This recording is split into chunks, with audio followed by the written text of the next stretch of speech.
All right, we're ready to fill our image in with the glaze, and like I said, I'm going to use the dark purple first to fill in those spots where my tape backing came off with the dye. For most of this video, I'm going to speed up the process and just show you and slow it down and talk for the parts that are different from the first part.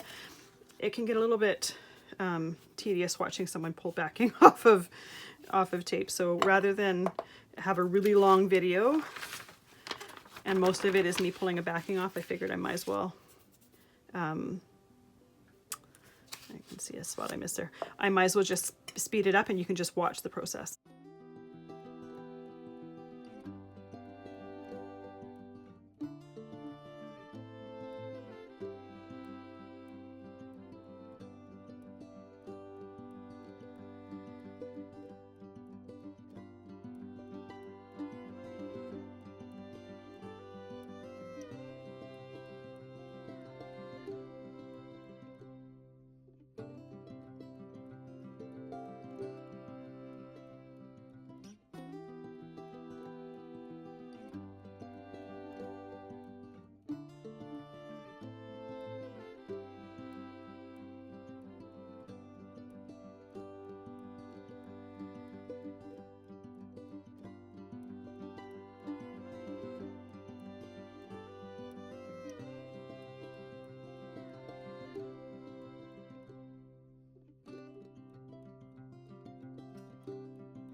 So for this part, I'm going to do something a little bit different. I want to have a transition between two colors here.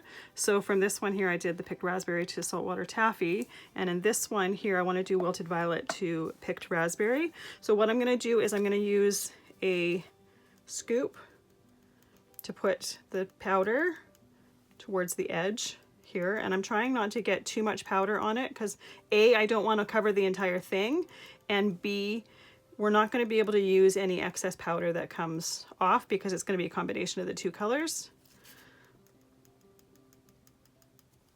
So I'm trying to control how much powder I'm using so that I don't have a whole bunch of waste. So now I'm going to take a small brush and I'm just going to lightly brush it in. And I just mean that I'm brushing it towards the center so that I have some areas that are not completely covered with the powder, that have some coverage. I can use my brush to also push the powder into the tape that's there. And then I'm going to tap the excess off. This here I can put back in the container just because it's not contaminated.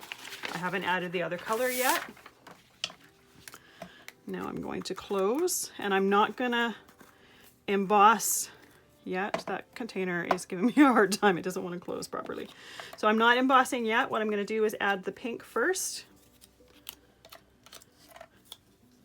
And I'm going to do the same thing, just adding as much as I think is going to stick to the tape so that I don't have a whole bunch of excess that goes to waste.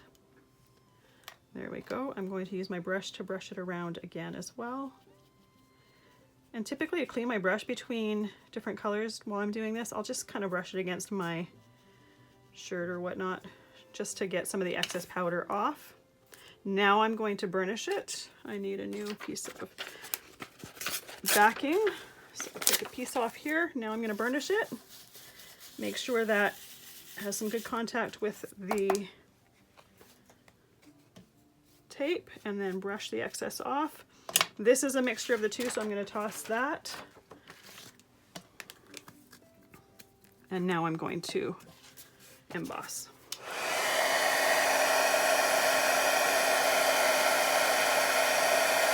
And the one thing I don't think I mentioned before is make sure when you're embossing, your heat gun is facing away from you. If you face it to you, it gets really hot and we don't want to burn ourselves.